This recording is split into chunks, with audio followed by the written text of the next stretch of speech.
भगवती वासुदेवाय नमः। आप सभी को परमा एकादशी की हार्दिक शुभकामनाएं।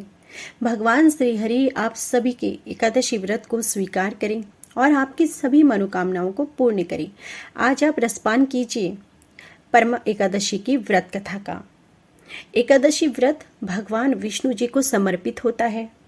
परम एकादशी पर पूजा और व्रत के बाद कथा जरूर सुननी चाहिए। परम एकादशी कथा के श्रवण से ही आर्थिक संकट दूर हो जाता है और सभी पाप भी नष्ट होते हैं। परम एकादशी व्रत अधिक मास में पड़ रहा है और इससे इस व्रत का महत्व और पुण्य लाभ दोगुना हो जाता है। व्रत पूर्ण रूप से भगवान विष्णु जी को समर्पित है। पुराणों में उल्लेख है कि इस व्रत को करने और इसकी कथा का वाचन करने से धन से जुड़े हर संकट दूर होते हैं। यदि कोई व्रत किसी कारणवश नहीं कर पाता तो केवल कथा के श्रवण मात्र से मनुष्य की दरिद्रता दूर हो जाती है। अधिक मास को पुरुषोत्तम मास भी कहते हैं और परम एकादशी के व्रत करने से मनुष्य को भगवान विष्णु की विशेष कृपा प्राप्त होती है और आशीर्वाद मिलता है।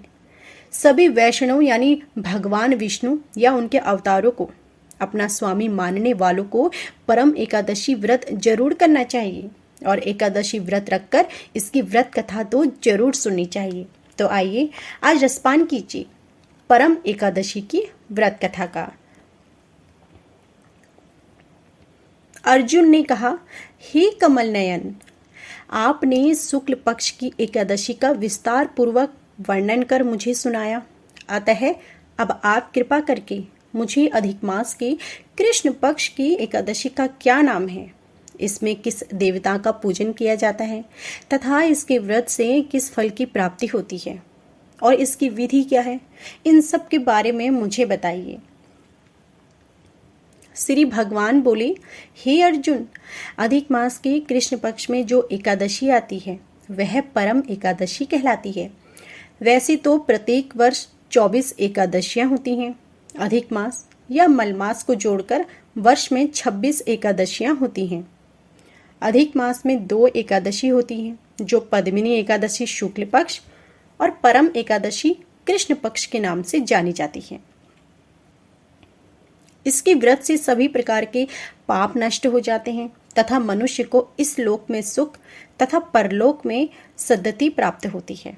इसका व्रत विधान के अनुसार करना चाहिए और भगवान विष्णु जी का धूप दीप नैवेद्य पुष्प आदि से पूजन करना चाहिए।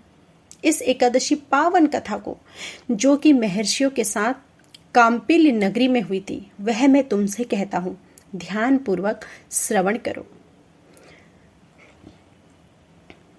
काम्पिल्य नगरी में सुमेधा नाम का एक अत्यंत धर्मात्मा ब्राह्मण रहता था। उसकी स्त्री अत्यंत पवित्र तथा पतिव्रता थी। किसी पूर्व पाप के कारण वह दंपति अत्यंत दरिद्रता का जीवन व्यतीत कर रहे थे। ब्राह्मण को भिक्षा मांगने पर भी भिक्षा नहीं मिलती थी। उस ब्राह्मण की पत्नी वस्त्रों से रहित होते हुए भी अपने पति की सेवा करती थी तथा अतिथि को अन्न देकर स्वयं भूखी रह जाती थी और पति से कभी किसी वस्तु की मांग नहीं करती थी। दोनों पति पत्नी घोर निर्धनता का जीवन व्यतीत कर रहे थे। एक दिन ब्राह्मण अपनी स्त्री से बोला, हे प्रिय, जब मैं धनवानों से धन की याचना करता हूँ तो वह मुझे मना कर देते हैं। गृहस्थी धन के बिना नहीं चलती, इसलिए यदि तुम्हारी सहमति हो तो मैं परदेश जाकर कुछ काम करूं, क्योंकि विद्वानों ने कर्म की प्रशंसा की है। ब्राह्मण की पत्नी ने विनीत भाव से कहा, हे स्वामी, मैं आपकी दासी हूँ। पति अच्छा हो या बुरा हो, कुछ भी कहे, पत्नी को वही करना चाहिए। मनुष्य को पूर्व जन्म में किए कर्मों का फल मिलता है।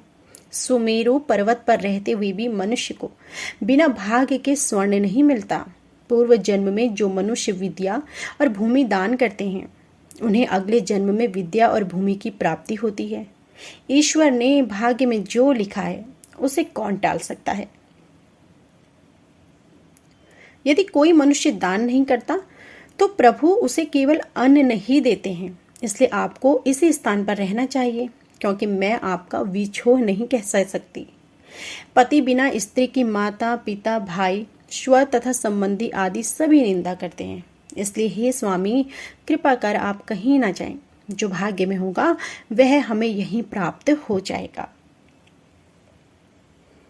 स्त्री की सलाह मानकर ब्राह्मण परदेश नहीं गया और इसी प्रकार समय बीतता रहा। एक बार कौंडिली ऋषि वहां आए।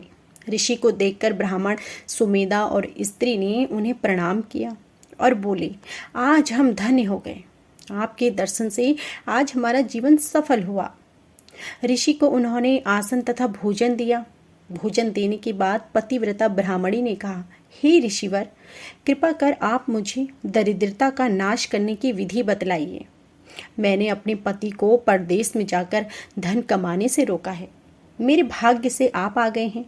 मुझे पूर्ण विश्वास है कि आप मेरी दरिद्रता शीघ्र ही नष्ट कर देंगे।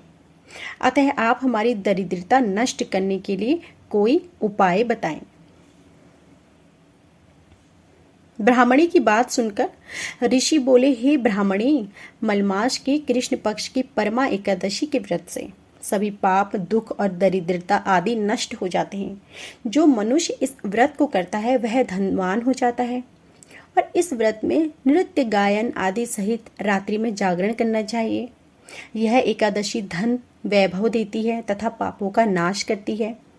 धनाधिपति कुबेर ने भी इस एकादशी व्रत का पालन किया था, जिससे प्रसन्न होकर भगवान भोलेनाथ ने उन्हें धनाध्यक्ष का पद प्रदान किया। इसी व्रत के प्रभाव से सत्यवादी राजा हरिश्चंद्र को पुत्र, स्त्री और राज्य की भी प्राप्ति हुई थी। इसके बाद कौंडिली ऋषि ने उन्हें एकादशी के व्रत का समस्त विधान कह सुनाया। ऋषि ने कहा, हे ब्राह्मणी, पंचरात्रि व्रत इससे भी ज्यादा उत्तम है। परमा एकादशी के दिन प्रातः काल नित्य कर्म से निवृत्त होकर विधान पूर्वक पंचरात्रि व्रत आरंभ करना चाहिए। जो मनुष्य 5 दिन तक निर्जल व्रत करते हैं वे अपने माँ, पिता और स्त्री सहित स्वर्ग लोक को जाते हैं। जो मनुष्य 5 दिन तक संध्या को भोजन करते हैं वे स्वर्ग को जाते हैं। और जो मनुष्य स्नान करके 5 दिन तक ब्राह्मणों को भोजन कराते हैं वे समस्त संसार का भोजन कराने का फल पाते हैं।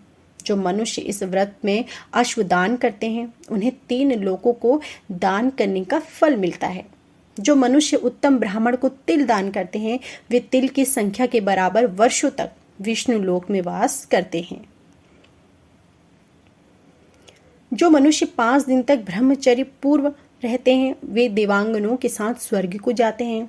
हे ब्राह्मणी, तुम अपने पति के साथ इसी व्रत को धारण करो। इससे तुम्हें अवश्य ही सिद्धि और अंत में स्वर्ग की प्राप्ति होगी। कौंडिली ऋषि के वचन के अनुसार ब्राह्मण और उसकी स्त्री ने परम एकादशी का 5 दिन तक व्रत किया।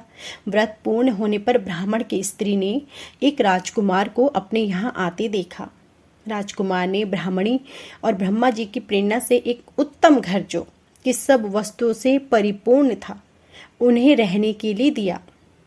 इसके बाद राजकुमार ने आजीविका के लिए एक गांव भी उन्हें दिया। और इस प्रकार ब्राह्मण और उसकी स्त्री की गरीबी दूर हो गई और सारी दरिद्रता का नाश हो गया। और पृथ्वी पर काफी वर्षों तक सुख भोगने के पश्चात वे पति पत्नी श्री विष्णु के उत्तम लोक को प्रस्थान कर गए। तो यह थी हमारी संपूर्ण परम एकादशी की व्रत कथा। उम्मीद है कि आपको हमारी यह कथा पसंद आई होगी। कथा पसंद आई हो तो प्लीज़ वीडियो को लाइक जरूर कीजिएगा। कमेंट बॉक्स में जय श्री हरि जरूर लिखिएगा। जय श्री हरि।